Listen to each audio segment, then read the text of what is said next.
Good evening, everyone. It is my great pleasure to introduce our last official lecture, the 2025 summer semester. It's our very own Jessica Albrecht. Jessica earned her PhD in religious studies from the University of Heidelberg, followed by an MA in communication, literature, and media in modern South Asian languages, also from the University of Heidelberg, and a Master of Science in Gender History from the University of Glasgow. She then completed her PhD in Religious Studies and South Asian History at the University of Heidelberg in 2024, positioning herself as an emerging voice in intersectional approaches to the study of religion, gender, and sexuality. Her work bridges multiple disciplines, combining religious studies with gender history, queer and post-colonial theory, and critical approaches to the study of esotericism. Jessica's research centers on the complex relationships between feminism, esotericism, and eugenics in historical contexts, particularly within the British Empire and colonial Sri Lanka during the late 19th and 20th centuries. Her doctoral project, which included multiple periods of fieldwork in Sri Lanka, examined how religious education intersected with global feminist movements and colonial power structures. This research forms the basis of her forthcoming book, Histories, Myths, Resistances, Producing Religion, Gender, and National Identities in Sri Lankan Elite Girls' Schools, which is forthcoming now from Bloomsbury Press. She also has co-edited the book Queering Urban Space, Histories, Tactics, and Futures in a Global World, also forthcoming from Brill. So by the end of 2025, she will have authored 2 books in English, authored and co-edited. For a scholar still early in her career, Jessica has published an impressive range of articles and book chapters in both German and English. One of her most significant contributions is her attention to the troubling ways that progressive movements for gender equality can simultaneously perpetuate ideas of racial superiority and exclusion. Through her critical examination of eugenic feminism, Jessica reveals how early feminist movements, particularly those connected to theosophical traditions, became entangled with eugenic ideologies. Her research on Francis Swiney, a British theosophist who founded the League of Isis in 1910, demonstrates how theosophical feminist writings transformed the goddess Isis into a symbol of the perfect mother and superwoman, co-opting traditional notions of the divine feminine to serve eugenic ends. Jessica's current work is taking her into queer theory, transgender studies, and disability studies in religious contexts. One of her recent projects investigates transgender Kali as a Sri Lankan trans-religious goddess and examines how post-colonial queer identities engage with religious traditions, demonstrating her commitment to applying intersectional analyses within a religious studies framework. And if that is not enough, Jessica has also established herself as a significant voice in public religious studies scholarship through her role as editor-in-chief of N-Gender Working Paper Series and her N-Gender Conversations podcast. In her public scholarship, academic publications, and teaching, Jessica represents a new generation of religious studies scholars who are reshaping the field by applying decolonial and intersectional methodologies, while simultaneously expanding the discipline to include queer, trans, and disability perspectives on religious experiences. Work that offers hope for a more inclusive and critically engaged future for the field of religious studies. And it's been my great pleasure to get to know Jessica a little more in my time here this summer. And I look forward to working with her in the future. So please join me in welcoming Jessica Albrecht. Wow. Thank you, Kelly, for this introduction. And thank you all for being here for this very last lecture of this semester. I want to make a quick note at the beginning that this presentation will consist of many names and many stories. And I hope that the stories are as interesting for you as they are for me, so that the names will not overload the common thread of the argument. The presentation is based on one small aspect of another part of my current research that Kelly did not mention because she didn't know it yet. And this research is quite new and in its beginning stages. So these are just some initial thoughts towards a larger project. The larger project, as the title here hints at, is concerned with Buddhist psychology and Buddhist forms of activism in the 20th century from a global perspective. In particular, I want to examine how the understanding and practices of Buddhism, and particular Buddhist psychology, change in different contexts of social activism, such as Black Buddhism in the USA, engaged Buddhism in Asia, or social work in Buddhist centers in Eastern and Southern Africa. But these are all connected through networks of individuals and institutions such as Thich Nhat Hanh, the Insight Meditation Society, and also buzzwords like mindfulness and awakening. There is one other form of institutionalization and powerful instance of knowledge production that I want to examine more closely today. The textual production of knowledge about Buddhism through Buddhist publishing societies and how these connect to the reception and visibility of specific forms of Buddhist psychology and Buddhist activism. The reason for this is that I've wondered for some time now why the history of Theravada Buddhism, the Buddhism mostly prominent in South and Southeast Asia, and specifically the impact of Theravada Buddhism on Buddhist psychology, does not play a role in most popular and scholarly engagement with the topic. That is the case, even though mindfulness meditation or insight meditation is deeply rooted in Theravada meditation practices in the past and today. And as most insight meditation centers have been founded or led by Theravada Buddhist teachers. There would be an easy explanation for this, something that some scholars of engaged Buddhism, for example, have noted, namely that Theravada Buddhism is concerned with the individual and the individual's personal, psychological, and soteriological benefits. There would be no motivation for social action. But looking into my bookshelf, which you can see here, another thought came to my mind. Generally, as in many other fields, there are reasons why specific teachings and ideas become more popular than others. Here, a simple look into the bookshelf showed that most of the books are concerned with any of the topics relating to Buddhist activism and Buddhist psychology and engaged Buddhism from an academic and popular scholarly perspective are published by two main publishers, Shambhala Publications and Wisdom Publications. So I thought maybe there's a connection between these publishing houses and the invisibility of Theravada Buddhism.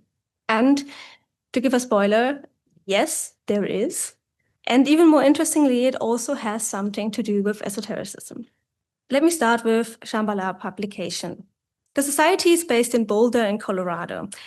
I don't know how many of you know this, but Boulder is one of a handful of the most important small-town hubs of esotericism and alternative religiosity in the United States. Different to other places, such as Sedona in Arizona, for example, in Boulder there's a specific combination of academic and popular interest in topics around religion and esotericism that is also connected to the liberal academic background of most people living there. Boulder's interest in religion and spirituality, as this glimpse into the local bookshop shows, stretches from any topic in esotericism to the different religions with a major focus on Buddhism. That Buddhism is at the core interest is not surprising when considering that the most influential society based in Boulder is Shambhala. Shambhala is an international society that is based on the teachings and meditation practices taught by the Tibetan Buddhist teacher Chus Vadyam Dongpa Rinpoche. Boulder is one of the main centers of the society because it is where they founded the Naropa University. The Naropa University, which calls itself Buddhist Inspired, is the first such Buddhist university in the USA that gained regional accreditation and as a university with a BA, MA program in the United States. It was founded in 1974 by leading actors in the rising New Age spirituality and Eastern spirituality movement at that time. I want to stress here that, and this will remain important, the crucial links between Tibetan Buddhist proponents of Buddhism in the West and esotericism are apparent in all of these publication societies. And this is also the case here at Naropa University, which while saying it is based on Buddhist principles, teaches all kinds of teachings and practices, from meditation to neo-pagan rituals in relation to more commonly known subjects such as theater, dance, and also crucially psychology. While the Shambhala Publication Society, to come back to the publishing house, has no direct links to the Shambhala International Society, the name is not a coincidence in both cases. Shambhala is a mythological place in Tibetan Buddhism that describes a place from which knowledge comes, or where people go to, not only physical, to bring back knowledge. Notably, while there is no direct link, Shotwayang Drungpa, the leader of the Shambhala International, is explicitly named as one of the first authors of the Publication Society, most likely to give it authenticity and legitimacy. Shambhala Publications was founded in 1969 in Berkeley, but then moved to Boulder in 76, specifically to be close to the Naropa University. In 86, they went to Boston, where they were interestingly based in the building of the local Christian Science Center. Just 10 years ago, in 2015, they went back to Boulder, and their revenue grew even more than before. The move was explicitly to be close to Naropa University again. As the Naropa president said, in that mindfulness space, by which he means Boulder as a place, it's going to make Boulder attractive for a lot of others. For Naropa graduates, we're thrilled to alumni to stay in the area and potentially get employment. Considering this background, it does not surprise that Shambhala Publications has a broader interest in Buddhism, esotericism, or alternative spirituality, also reaching to other religions, quote-unquote mystic traditions such as Hinduism and Sufism. Furthermore, the books are also written for a wider audience, the style being more in the genre of popular scholarship and scholar activism. This brings me to another notable aspect of the name of the societies. As I said, Shambhala is not only a prominent place in Tibetan Buddhism, but it also became more known in the West through the writings of Helena Petrovna Blavatsky, the co-founder of the Theosophical Society. Notably, this was the place that she claimed that the Mahatmas were from, the spiritual beings that gave her all the knowledge she wrote down in her theosophical writings. Shambhala is a place where Tibetan Buddhism and modern esotericism meet, is therefore not a coincidence.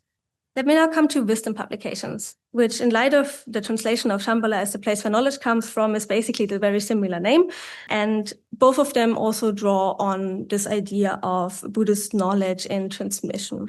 Wisdom Publications is based in Massachusetts in Somerville, which is basically between Boston and the University of Harvard.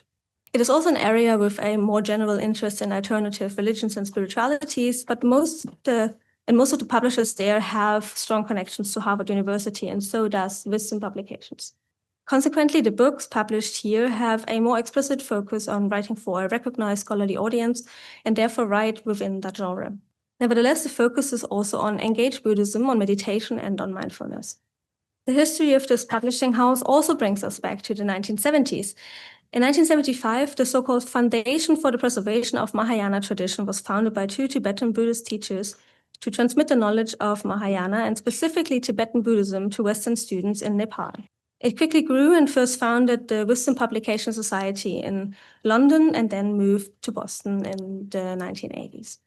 As it's hopefully becoming apparent by now, there is a clear connection between both these publication societies and the history of esotericism and the interest of Westerners in Tibetan Buddhism starting in the 1960s.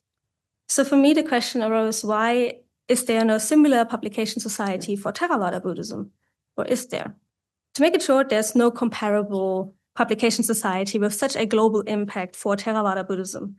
But there is a publication society based in Sri Lanka, which was founded for the same reasons as the other publication societies, namely to bring Buddhist knowledge and scholarship to wider audiences.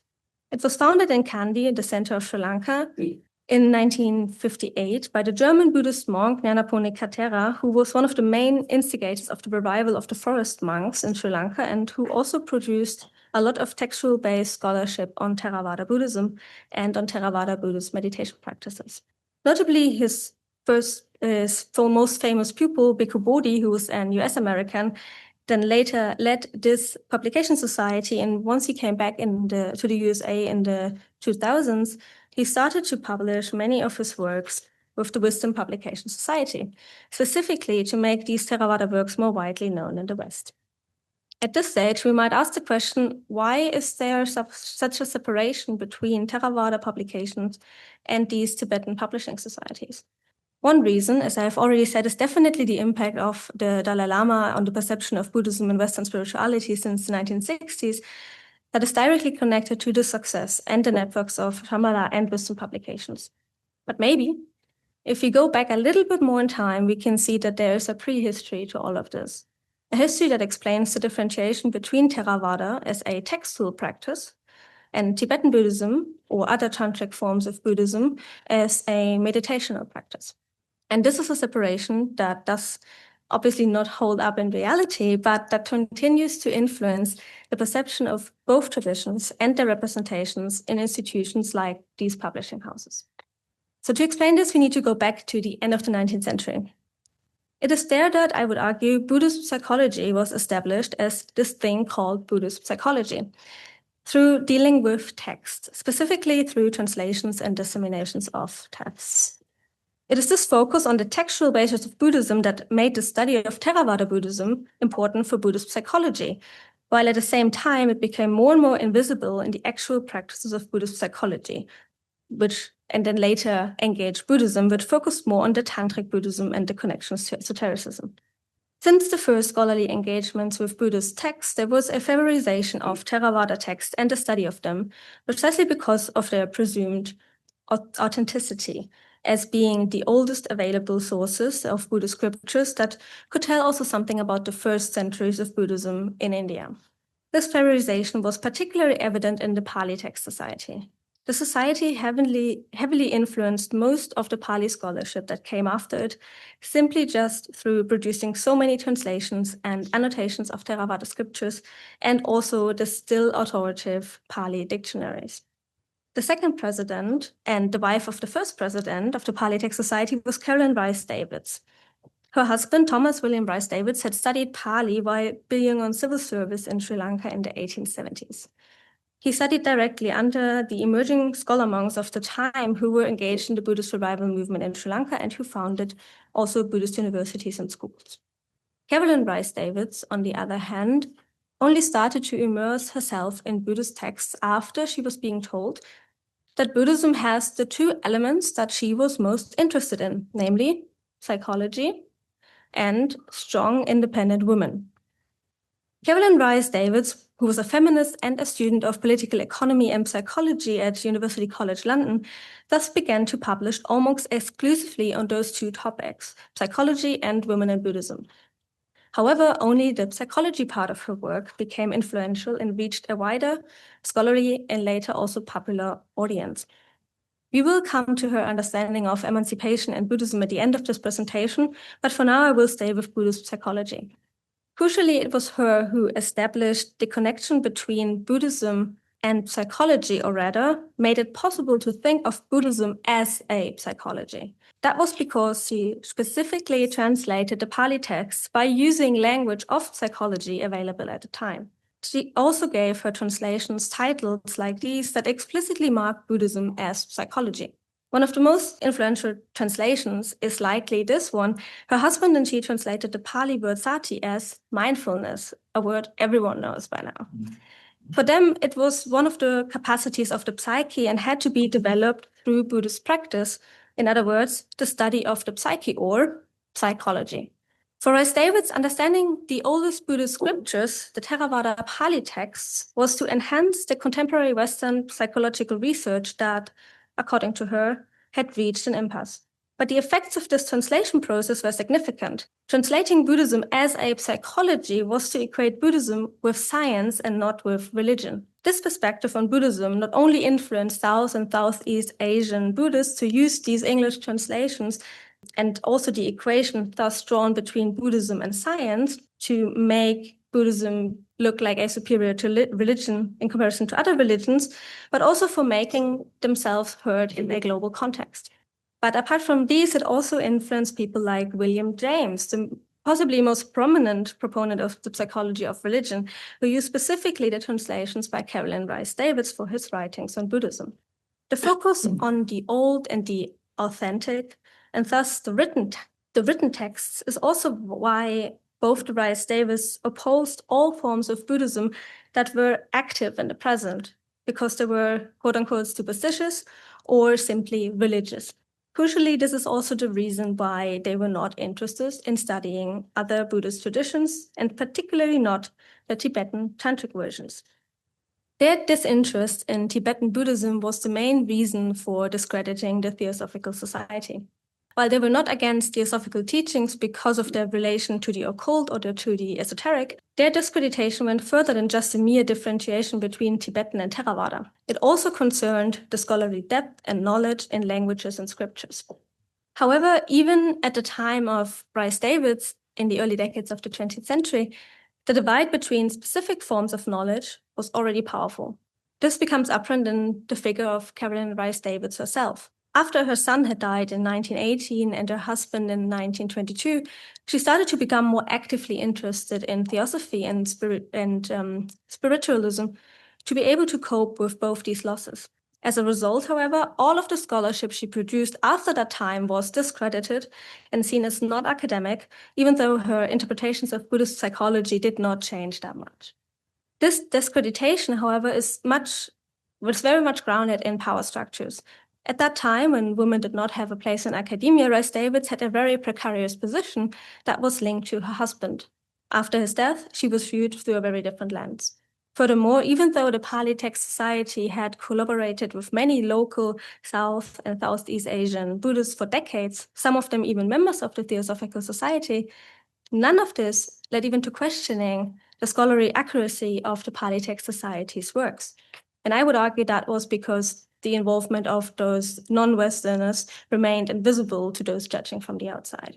These intersectional effects of discreditation because of an association with esotericism, quote unquote, are most visible when looking at those collaborators who were European/white and theosophists and male, such as Frank Lee Woodward. He was one of the most prominent theosophists in Sri Lanka, and even the headmaster of one of the Theosophical Buddhist schools. However, his affiliation with all of that did not do anything in relation to the evaluation of his scholarship and Pali translations of Buddhist texts that he did for the Pali Text Society later in his life. At this point, I want to draw some intermediate conclusions. As we have seen of now, there is a history of differentiating between Buddhist psychology and esotericism. The first is academic and scientific, Buddhist psychology, while the latter is not. In the case of Rhys Davids, this differentiation did not work through the use of the word esoteric, but through the relationship with the Theosophical Society and Spiritism.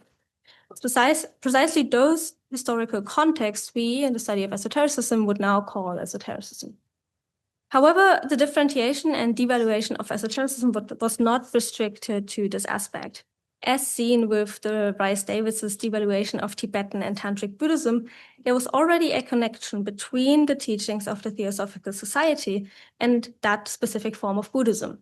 Consequently, Rhys Davids did not consider these forms of Buddhism to be quote-unquote proper Buddhism. Buddhism as psychology was science and could be studied through scientific methods, such as philology and psychology. And this brings us to the other realm, so to speak, of esotericism that is connected to Buddhism, the so-called esoteric Buddhism. Generally, as argued also by other scholars such as Julian Strube, it's not a coincidence that some Asian traditions have been labeled esoteric, and why this word was chosen, for instance, in relation to esoteric Buddhism.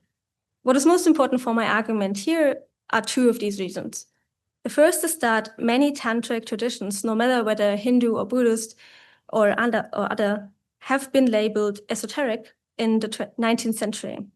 These, as well as those Buddhist teachings in other parts of Asia that have been called esoteric Buddhism, do not really fit the idea of esoteric being something hidden or only accessible to some. They're actually quite popular and might even have spread further and influenced more people outside of the boundaries of religious traditions than other Buddhist or Asian religions.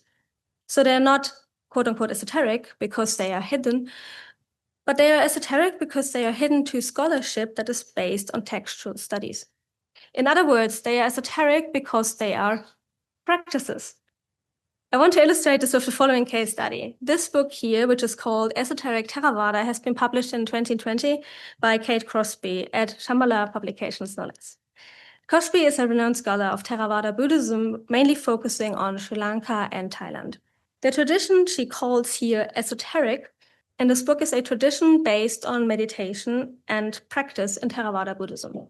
In the very few instances in which she explains why she calls it esoteric, is that because it would be hidden.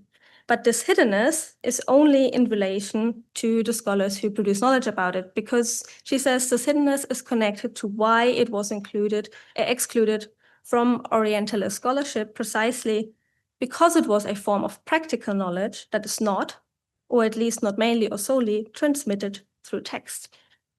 A text would be accessible to outsiders and also scholars. A practice, on the other hand, would only be accessible to those being taught by a teacher. This, Crosby argues, comes together in the Orientalist devaluation of this meditation with the favorization of written texts in the philological tradition. So what Crosby calls esoteric Theravada is the meditation practice called Boran Kamatanam. It had been disregarded by Orientalist scholarship, such as the Pali Text Society, also by Caroline Rhys Davids. There were two main reasons for this. The first was that the only textual basis, some practice manuals, were to be traced back only to the 17th century. So the tradition was, quote unquote, much too young to be considered authentic Theravada Buddhism. The other was that it was considered to be too tantric, meaning to have too many Hindu influences that it was, again, not authentic Buddhism. However, the Pali Text Society still published two translations of such a practice manual. It was given to them in the 1880s by Anagarika Dhammapala, the Sri Lankan Buddhist reformer, so that Thomas William Rhys Davids could translate it. Anagarika Dhammapala had collected various practice manuals throughout Sri Lanka in Sinhala and Pali to compile this text.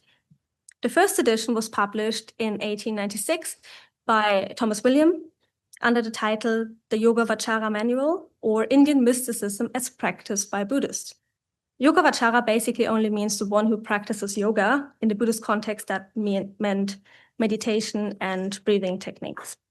In the later version, published in 1916, it was retranslated by the Frank Lee Woodward, the theosophist who I have mentioned before, with an editorial note by Caroline Rhys Davids. They gave it the title Manual of a Mystic. At that time, throughout philological scholarship on Indian languages, everything that concerned a practice, specifically a meditation practice, was called mysticism. Such a naming was also done by the Theosophical Society, and they were mostly interested in these mythical traditions. This is also shortly mentioned in the book by Crosby on esoteric Theravada. But I find it even more interesting that she is now labeling esoteric what was then labeled mystic, showing clear, and I would argue, very interesting parallels to the history of categorizing Sufism that we've heard throughout the semester. Both of them are embedded in a specific Orientalist history of scholarship that holds its grip until today. Also, it is one of the reasons why so many different religious traditions can be subsumed under the label of the esoteric and thus be published next to each other in publishing houses such as the Shambhala publications. At this point, it might be good to start bringing the threads together. Why did I talk so much about this Caroline Rhys Davids and Buddhist psychology when this has seemingly nothing to do with the question of engaged Buddhism and Buddhist activism? To understand this, we need to come back to one aspect that Caroline Rhys Davids did in her work that I have not yet explicitly dealt with, her feminism. Rhys Davids, next to all of her books on Buddhist psychology, also translated the Verses of the Sisters, the Therigatha. These are writings by early Buddhist women who were part of the early Buddhist Sangha. That means that they were renunciants who renunciated their worldly ties, such as being a mother, a wife, and such. For Rhys Davids, this renunciation, in the case of women and other marginalized people, was a form of, and I quote her, emancipation. By excluding oneself from the marginalizing structures of society, in this case, the gendered expectations, one could be emancipated, she said, through Buddhist practice. Rhys Davids also argued that one does not have to become a nun to do this, but that the study of the mind, psychology, And the practice of meditation to enhance the mind could be such a form of emancipation today. This vision of Buddhist psychology as a form of individual progress and also activism as a form of self-healing is still prevalent today and part of many Buddhist activist movements. However, within most of these, there is the goal to bring this also to the world, to not only teach these practices, but also to bring other forms of community help. And that is what is typically called engaged Buddhism. And that the most visible forms of such an engaged Buddhism are connected to Tibetan and other Mahayana Buddhist traditions have many reasons. And one of them is clearly the historical context of their main proponents, such as the Karen Dalai Lama and Thich Nhat Hanh, who specifically related Buddhist activism to peace and social work because of their respective contexts in Tibet and Vietnam. But there's also a larger and longer history that I've tried to show here that connects tantric forms of Buddhism to a practice and esotericism. And on the other hand, Theravada Buddhism being connected to text and to science. Crucially, Buddhist psychology is where all of these threads meet. And I'm very much looking forward to spending more time on precisely this conjuncture in my future research. And at this point, thank you so much for your attention, and I'm very much looking forward to your questions, suggestions, and comments. Thank you.